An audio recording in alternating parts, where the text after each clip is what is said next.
पास जा रही है। क्या परिवर्तित हो गया ऐसा 700 वर्ष में कि जौहर कुंड में कूदकर उन्होंने त्याग किया। वहां हमारी बेटियां हंसते हंसते क्यों जाती है? 3 प्रश्न अपनी अंतरात्मा से करना। पहला प्रश्न, जो हमारी बेटी हमारे घर में jeans, T shirt, frocks, short, skirt, midi, sleeveless, backless सब पहनती है, वही हमारी बेटी उस अब्दुल आफ्ताब के घर जाके बुर्खा पहनने को कैसे तैयार हो जाती है? ये पहला प्रश्न।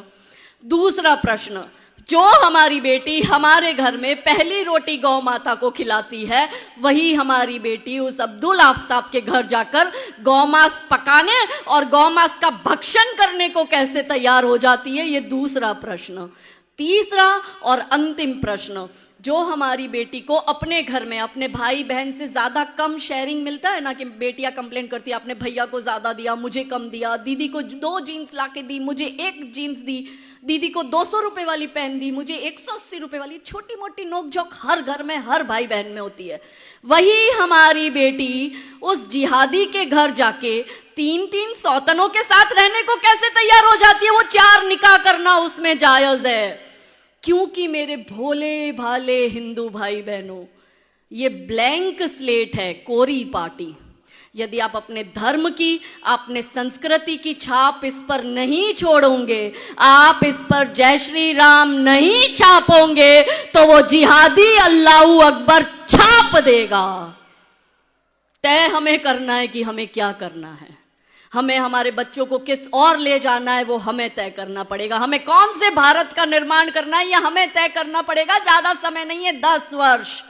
हम तो फिर भी हमारे बड़ों का श्राद्ध मना रहे हैं, शायद हमारे बच्चे भी हमारा श्राद्ध करें, लेकिन हमारे नाती पोते जो होंगे वो मुसलमान ही पैदा होंगे और वो कोई हमारा श्राद्ध राद मनाने वाले नहीं। वो हमें गालियां देंगे कि तुम ऐसा देश हमारे लिए छोड़ कर गए। है कोई हिंदुओं का देश? पैसे वालों को बहुत घमंड है, हम अमेरिका भेज रहे हैं, हम कनाडा भेज रहे हैं, हम ऑस्ट्रेलिया भेज रहे हैं। अरे आप 100 करोड़ हो, आप अपने देश में सुरक्षित नहीं हो, तो ये 30 करोड़ और 10 करोड़ और 5 करोड़ के देश में आप सुरक्षित हो क्या? कहने के लिए हमें भारत मिला, पास में बांग्लादेश में भी क्या हो रहा है वो लाइव चल रहा है। केरला स्टोरी आप लोगों ने देख ली, कश्मीर फाइल आप लोगों ने देख ली, लाइव अभी चल रहा है बांग्लादेश स्टोरी। और अपने ही देश में हमारे हिंदू शरणार्थियों को शरण लेनी पड़ी। कौन से देश में? किसी इस्लामिक देश में किसी मुस्लिम को शरण लेते हुए देखा? किसी ईसाई देश में किसी ईसाई को शरण लेते हुए देखा? इस भारत देश में हिंदू आज भी शरणार्थी बने घूम रहा है।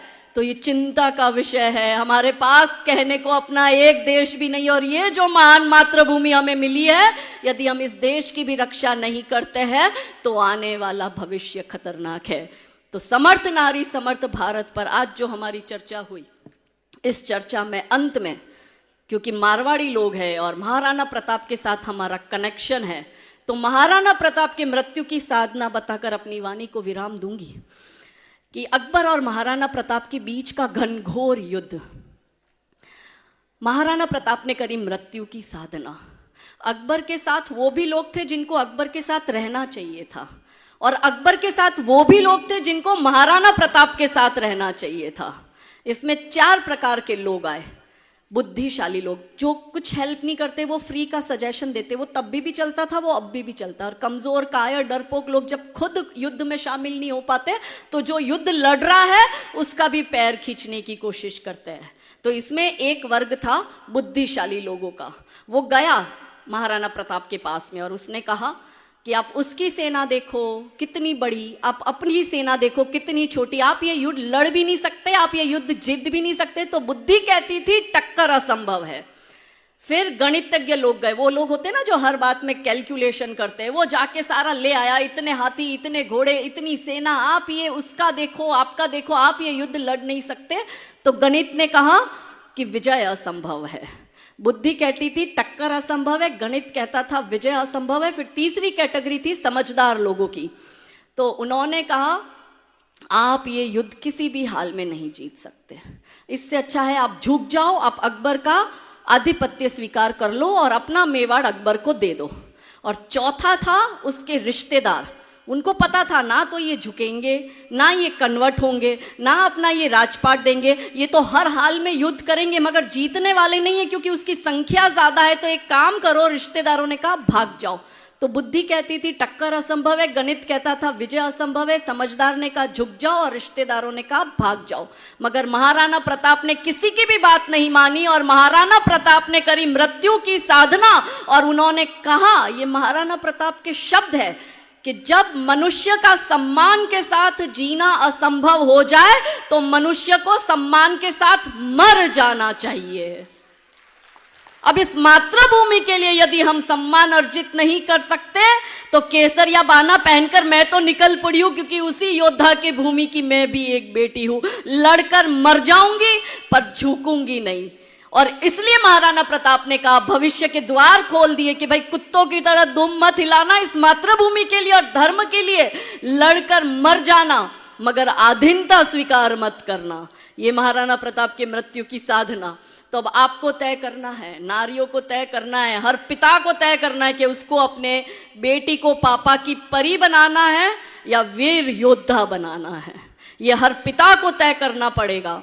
तो थे चले इतिहास लिखने, थे चले इतिहास लिखने, मृत्यु से घबरा रहे हो, चाहता बलिदान है रण और तुम घर को आ गए हो। ये अहिंसा मात्र ब्रह्म है, ये अहिंसा मात्र ब्रह्म है। शत्रुओं का जाल है ये, मान लो तुम बात मेरी, हिंदुओं का काल है ये। यदि अहिंसा पूज्य होती श्री कृष्ण क्यों गीता सुनाते और शांति हेतु युद्ध निश्चित भेद क्यों हमको बताते। कायरों की भांति तुम क्यों युद्ध से कतरा रहे हो, चाहता बलिदान है रण और तुम घर को आ गए हो। सो रहे हैं जो अभी तक दर्प सारे जाग जाए, सो रहे हैं जो अभी तक दर्प सारे जाग जाए, अब उठो उद्घोष करो कि सर्प सारे भाग जाए। ये समय संग्राम का है, तुम स्वयं से टकरा रहे हो, चाहता बलिदान है रण और तुम घर को आ गए हो। भेद सारे भूल कर और वर्ण सारे भूल कर, भेद सारे भूल कर सोचो कि हम अतिरेक है और भींच लो सब मुट्ठिया, बोलो कि हिंदू एक है, बोलो कि हिंदू, बोलो कि हिंदू। तो आज मैंने सूरज से बस जरा यूं ही कहा, आपके साम्राज्य में इतना अंधेरा क्यों रहा।